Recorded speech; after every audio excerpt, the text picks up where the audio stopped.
We're selling the house. The words, spoken by my mother, sliced through the comfortable Sunday dinner chatter like a heated knife through warm butter. I nearly choked on a piece of roasted chicken, the herb-infused bite turning to ash in my mouth.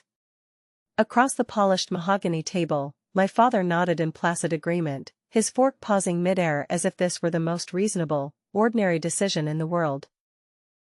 My brother, Tyler, sitting across from me with his perfectly manicured fiancée, Jessica, beamed as if he'd just won the lottery.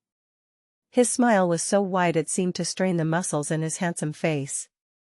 For Tyler's wedding, of course, my mother added, dabbing her lips with a linen napkin, a gesture of practiced elegance that suddenly felt like a calculated performance.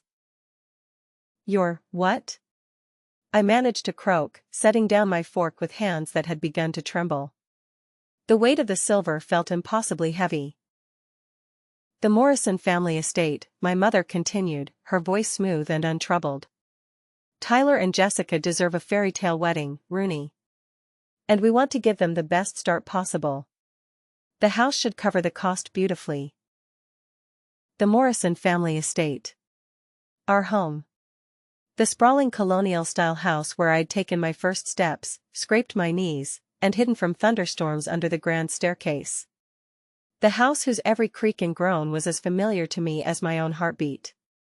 My mind reeled. They were selling my entire childhood to fund a party. My name is Rooney Thompson. I'm 35 years old, and for the last decade, I've worked as a senior marketing coordinator for Bright Vale Mining in Birmingham, Alabama. It's a stable, demanding career that I built from the ground up, brick by painstaking brick. I've spent my entire adult life watching my parents bend over backward for my younger brother. But this? This was beyond anything I could have ever imagined. I stared at them, my family, their faces alight with a shared, feverish excitement that I was pointedly excluded from. They were a closed circle, and I was on the outside, looking in at the bonfire of our shared history. "Where will you live?" I asked, my voice barely a whisper. A cold, sinking feeling coiled in my gut. I already knew the answer, but some masochistic part of me needed to hear them say it.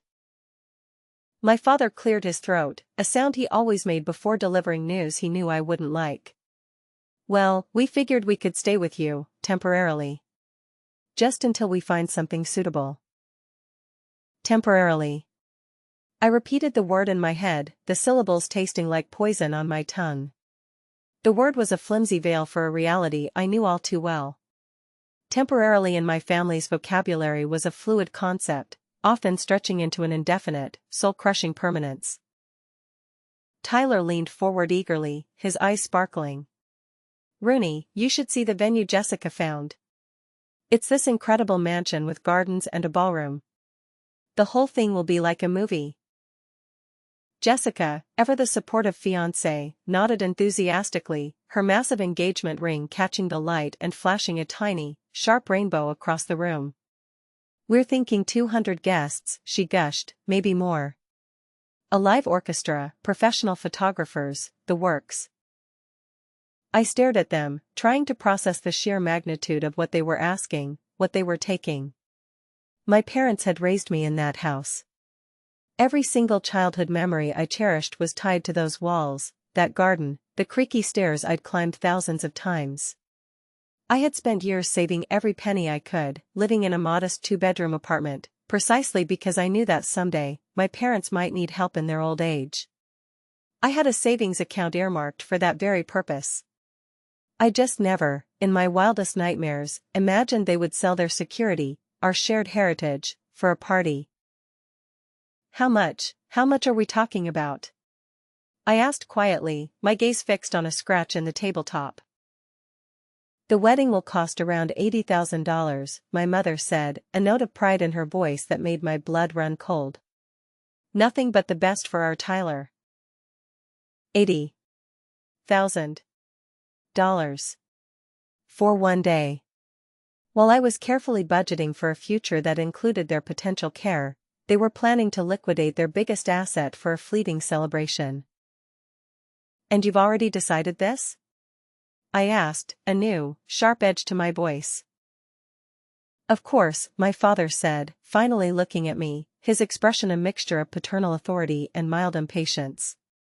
Family comes first, Rooney. You understand that? It wasn't a question, it was a statement. A decree. I was the responsible one, the dependable daughter. It was my role to understand, to accommodate, to sacrifice. I forced a tight, brittle smile and nodded, but inside, a cold realization was settling in. They hadn't asked for my opinion, they hadn't even truly informed me. They had simply assumed I would go along with their plan, just like I always had. But this time felt different. This time, I sensed a tectonic plate shifting deep within me. A quiet, insistent voice was whispering that maybe, just maybe, it was time to stop being the dependable daughter who never caused waves. Growing up, I'd always been the responsible one. While Tyler was playing video games or hanging out with friends, I was helping my mother with household chores and maintaining perfect grades. My parents called me their little adult and praised my maturity. Looking back now, I realized I'd never really had a choice. Tyler was 5 years younger than me, and from the moment he could walk, my parents treated him like he was spun from gold. When he struggled in school, they hired tutors. When he wanted to play expensive sports, they bought all the equipment without a second thought. When he crashed his first car at 17, a beat-up sedan I'd helped him buy with my own part-time job savings, they bought him a brand new one the next week. Meanwhile, I paid for my own college education through a patchwork of scholarships and grueling part-time jobs. I moved out at 22 and had been financially independent ever since. Not once had my parents offered to help with my student loans or my apartment deposit. Rooney can handle herself, they'd always said, as if my competence somehow disqualified me from their support. The breaking point came with a series of small, escalating invasions. First, my father called. Rooney, honey, the buyers want to do an inspection, and it would be easier if some of our things were out of the way. Would you mind if we brought a few boxes over to your place this weekend? A few boxes turned into half their living room furniture, stacks of sentimental clutter, and a mountain of clothing. My meticulously organized apartment, my sanctuary, was suddenly shrinking, crowded with the ghosts of their past. Where will you sleep? I asked my mother as they wedged a large, antique armchair into my small living room, blocking the path to the balcony. Oh, we'll make do with the spare room. It'll be cozy, she chirped, oblivious to the storm brewing inside me.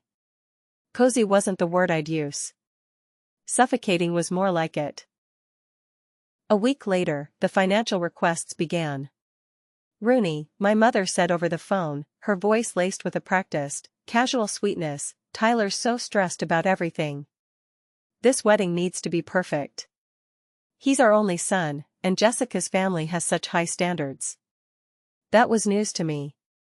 Every time I'd met Jessica's parents, they seemed like perfectly reasonable, middle-class people. They weren't the ones demanding an $80,000 wedding. What about after the wedding? I asked, my voice carefully neutral. Have you looked at any apartments? There was a pregnant pause. Well, we thought we might stay here a little longer, my father said, his voice hesitant. The wedding expenses have eaten into our down payment fund. How much longer? I pressed. Maybe 6 months? Just until we get back on our feet. 6 months. I felt something inside me snap.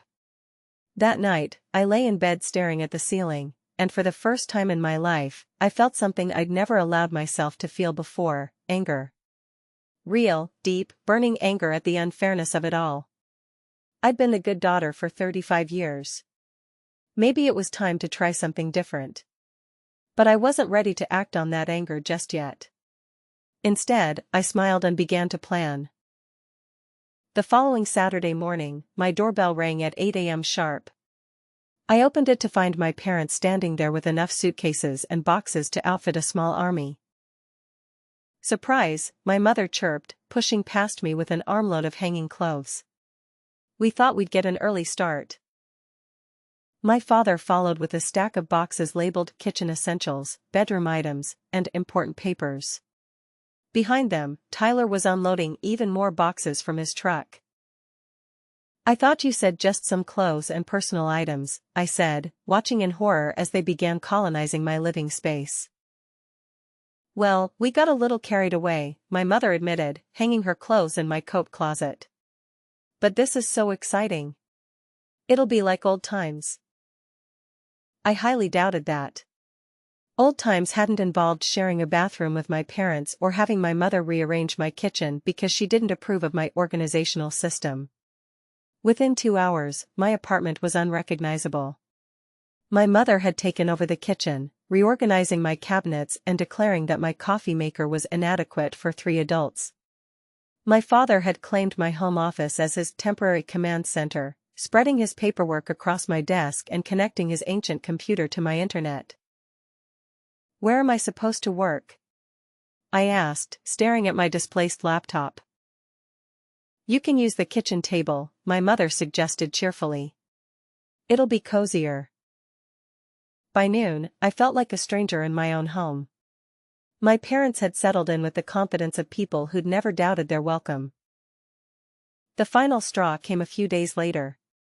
"The caterer needs a deposit by tomorrow," my mother announced one Tuesday evening as I tried to eat my dinner in peace.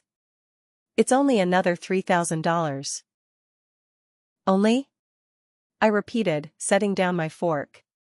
"Mom, you said the house sale was covering everything." "It is, mostly," she said quickly. "But there are some extra costs we hadn't planned for. The flowers alone are running $1,500 more than we expected." I took a deep breath. "I don't have $3,000 to spare, Mom." "Rooney, why are you being so difficult about this?" Her voice sharpened.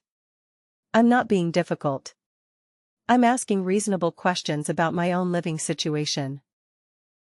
My mother sat down on my bed, and for the first time since this whole ordeal began, she looked tired. "The truth is," she confessed, "we spent more on the wedding than we planned. And with the house selling for less than we expected, we don't have enough left over for a proper place." The original offer of $130,000 had been renegotiated down to $110,000 after the inspection revealed issues with the foundation and the roof. "How much do you have left?" I asked. "After all the wedding expenses, maybe $15,000. $15,000. In Birmingham, that might cover a security deposit and a few months' rent, but not much more. Certainly not enough to furnish a new place or handle unexpected expenses." "So your plan is to live with me indefinitely," I said, the statement hanging in the air. "Just until we figure something else out." I looked at my mother, really looked at her, and realized that for the first time in my adult life, I was seeing her clearly. She wasn't the selfless family matriarch I'd always believed her to be. She was someone who'd made impulsive, financially irresponsible decisions and expected other people to clean up the mess. It was time to stop cleaning up messes that weren't mine to fix. The next morning, I did something I'd never done before in my entire relationship with my family. I took control. I started by calling my landlord, Mr. Peterson, and explaining the situation honestly. As I'd suspected, having unauthorized long-term guests was a violation of my lease agreement. He gave me 2 options: add my parents to the lease, which would come with an additional deposit and increased rent, or have them out within 30 days. "I'll need them out," I told him, a strange sense of calm washing over me. Next, I called the bank and put a freeze on any further withdrawals from my savings account. I'd already lent my parents $10,000. I wasn't going to be their unlimited ATM anymore. Then, I made the hardest call of all. "Tyler," I said when he answered, "we need to talk." "Sure, what's up?" "I need Mom and Dad out of my apartment by next Friday." Silence. "Then, what do you mean?" "I mean exactly what I said. My landlord has informed me that having long-term guests violates my lease. They need to find somewhere else to stay." But the wedding is in 2 weeks. I know when the wedding is. That doesn't change my lease agreement. Rooney, you can't do this. Where are they supposed to go? I took a deep breath, the anger I'd been suppressing for weeks finally finding its voice. Tyler, I've supported this wedding financially and logistically for months. I've given up my home, my privacy, and my savings. I've done my part. But there are parents. Yes, they are. They're your parents, too. Figure it out. You're being incredibly selfish, Tyler said, his voice rising. This is the most important day of my life. And every day is important in mine, I replied calmly. I won't be guilted into giving up my entire life for your wedding anymore. I hung up before he could respond. My hands were shaking, but I felt something I hadn't felt in months, relief. The reaction was swift and predictable. Within an hour, my phone was buzzing with angry calls and texts from my parents, Tyler, and even Jessica. My mother showed up at my office that afternoon, tears streaming down her face. How could you do this to us? She demanded. We're family. Family doesn't mean I have to sacrifice everything for everyone else's choices, I replied quietly. What are we supposed to do? We have nowhere to go. I reached into my desk drawer and pulled out a folder I'd prepared that morning. Inside were printouts of available rental apartments in Birmingham, along with contact information for temporary housing services and extended stay hotels. Here, I said, handing her the folder. I've done some research. There are several options that would work within your budget. She stared at the papers as if they were written in a foreign language. Rooney, we can't afford any of these, not with the wedding expenses. Then maybe the wedding expenses need to be reconsidered. The words hung in the air between us. For the first time in this entire ordeal, I'd said what we were both thinking, that maybe an $80,000 wedding wasn't worth making the entire family financially unstable. You want us to cancel Tyler's wedding? My mother asked, her voice barely a whisper. I want you to make adult decisions about your finances and stop expecting me to fix the consequences, I said firmly. You chose to sell your house for this wedding. You chose to spend beyond your means. Those were your choices, not mine. My mother looked at me as if she was seeing me for the first time. I don't know who you've become, she said finally. I've become someone who values herself enough to set boundaries, I replied. It's long overdue. She left without another word, and I knew the real battle was just beginning. The following week was a whirlwind of family drama that I watched unfold from a safe distance. Tyler called me daily, alternating between anger and pleading. Jessica's parents, apparently sensing the financial instability, began asking pointed questions about the wedding budget. My parents, faced with the reality of finding new housing with limited funds, finally started making practical decisions. They found a small, furnished apartment in a less expensive part of town, using most of their remaining savings for the deposit and first month's rent. The bridal shower was moved to Jessica's aunt's house. Several wedding expenses were cut, including the live orchestra and the elaborate flower arrangements. Tyler was furious, but he had a choice: scale back the wedding or find another family member willing to bankroll his dreams. Since I was the only one with both the means and the previous willingness to help, and I was no longer playing that role, reality set in quickly. The most telling moment came when my father called me 3 days before the wedding. Rooney, he said, his voice weary. I owe you an apology. For what, specifically? For taking advantage of your generosity. For assuming you'd always be there to fix our mistakes. For not respecting your space and your life. I was quiet for a moment, processing words I'd never expected to hear from him. Thank you, I said finally. That means a lot. The wedding is still happening, he continued. It'll be smaller, simpler, but it'll be nice. And we'll manage on our own afterward. I'm glad to hear that. Are you still coming? I'd been wondering about that myself. Part of me wanted to skip it entirely, to make a statement about how their treatment had affected me. But another part of me, the part that still loved my brother despite everything, wanted to be there for his actual moment of happiness. "Yes," I said. "I'll be there." The wedding day arrived with typical June weather in Birmingham, hot and humid, with afternoon thunderstorms threatened.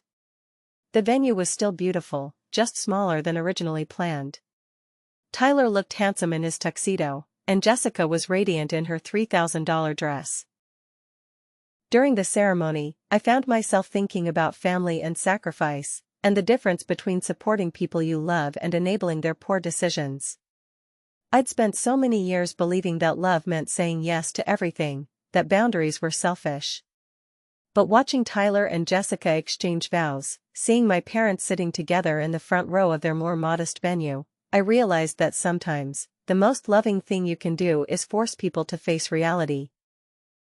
After the reception, Tyler found me by the parking lot. "Rooney," he said, looking sheepish. "I owe you an apology, too." "What for?" "For taking you for granted. For assuming your life was less important than mine. For never considering what all of this cost you." I hugged my little brother, feeling some of the tension between us finally ease. "I love you, Tyler," I said. "I always will. But I won't be your family's unlimited safety net anymore." "I understand," he said. "And I respect that." As I drove home that evening to my quiet, organized apartment, my space, my sanctuary, my life reclaimed, I felt a sense of peace I hadn't experienced in months. My parents found their footing in their new apartment and learned to live within their actual means. Tyler and Jessica settled into married life with a more realistic understanding of finances and family boundaries. And I kept my savings, my space, and most importantly, my self-respect. The next month, I put in an offer on a small house with a garden and a proper home office. It was time to start building the life I'd always wanted, instead of the one everyone else expected me to live.